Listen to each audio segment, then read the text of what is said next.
I thought that I should explain my stance slash opinion on Ymir. I originally gave my opinion on Ymir at the end of my video about the ending of Attack on Titan, but I don't think I explained myself very well. I purposefully did not use the word Stockholm Syndrome in that video because I don't think it's Stockholm Syndrome. But I can see how, because of the way that I explained it, that it can come across that way. I just don't think it's possible for her to see love or understand love in the modern way that you and I do.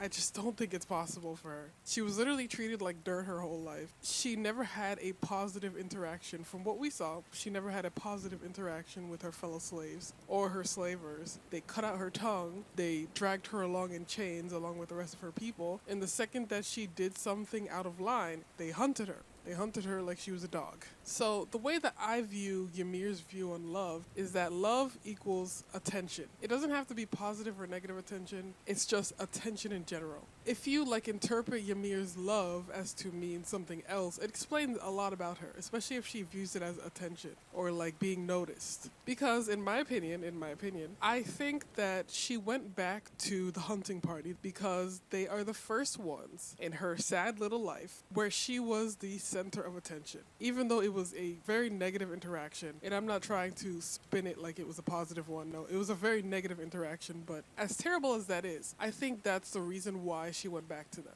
And also because if she left, if she ran away, Ymir would be completely alone. I do think that part of Ymir wants freedom, which is why she lets out the pigs, but I also think a bigger part of her just desperately wants to be loved by anyone and anything. And I think her viewing the wedding, because it was probably a public event of some sort, because why else would she be there? Why else would she be in viewing distance of the wedding? She got the idea in her head that the kind of love that she witnessed that day equals attention.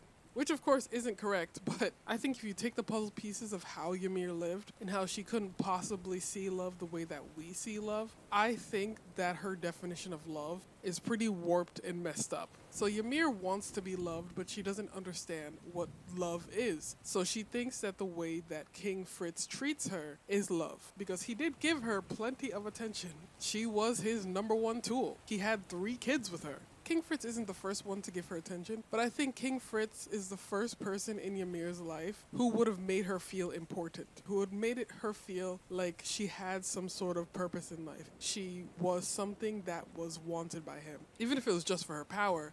The only people in Ymir's life to love her unconditionally was her children. I think her children would have shown her what love actually is and how it's not supposed to be conditional or it's not supposed to be obeying someone's orders. I think her children, especially the shot of her holding her child while looking over the army, I think she would have slowly come to realize that what she has with King Fritz is not love. He does not love her. I don't even think he likes her. And I think that would also drain her will to live, because he does not love her, but she doesn't know anything else, so she would continue doing his bidding.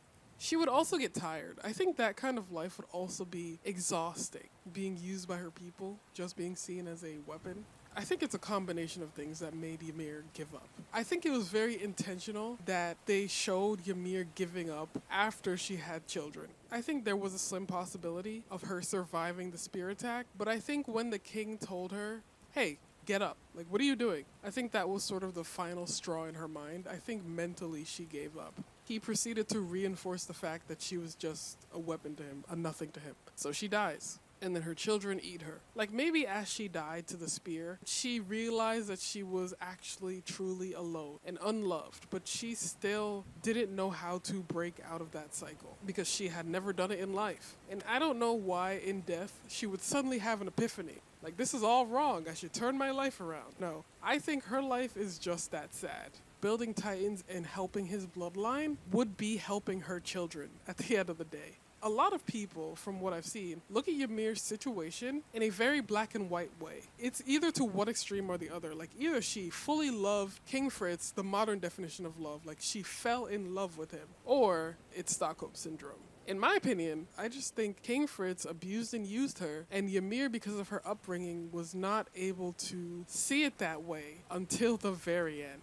The life that she lived as a slave before King Fritz and before the wedding would have been a very lonely life, especially with how quickly her fellow slaves turned on her. The only ones to give her attention in paths were the royal bloodline, because they were the only ones that could communicate with her. So Eren comes along, and he's the first person in thousands and thousands of years who is able to see Ymir as an individual, not as the founder Ymir. She wasn't the first Eldian shifter.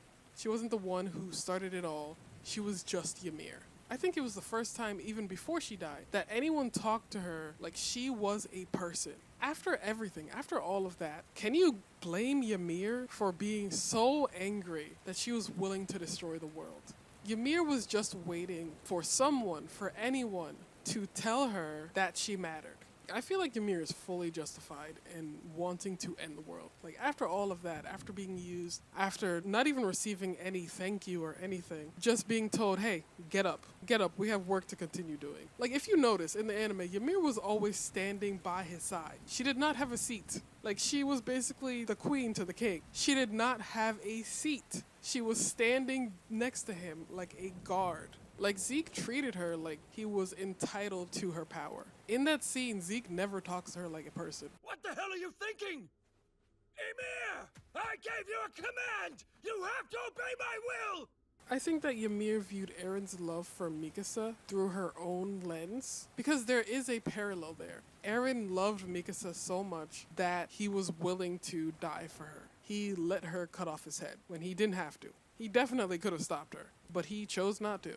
And Ymir chose to die for King Fritz. But instead of being told, like she was told, hey, get up. Like, what are you doing? Stop laying on the floor and get back to work. The act of killing him was out of actual love for him. This is not even talking about whether I like that scene or not. This is just my interpretation of what the scene means. Because whether I like the scene or not, the way that I interpret Ymir standing there and being happy to watch Mikasa hold the head and kiss the head was that she was seeing what she wished her relationship with King Fritz was like. That it was actual love between them. And in that video talking about the ending, I only spent like, I think it was 2 minutes talking about Ymir. I did not spend any amount of time expressing how I really felt about how Ymir felt. If you haven't seen that video, check it out. I would like to hear your thoughts on Ymir and whether you agree with my interpretation or disagree with my interpretation. This is a safe space because for videos like this, especially where the meaning is very much open to interpretation, I encourage discussion. Like, you can debate and agree without insulting the person you're debating with. Even if you guys have a heated discussion, I think at the end it should be like you shake hands. It doesn't have to be, oh man, we disagree, now we're mortal enemies. Like, this is Attack on Titan. Be real. Honestly, if you can't have a discussion without insulting someone, you're a child. I'm sorry. Like, you either have the mentality of a child or you're a literal child. From my experience in the comment section, it seems like a lot to ask, but that's the kind of community that I want. Hopefully, in the comments, we can have positive or negative, sort of, you know, the kind of negative that I mean, negative discussions about Ymir.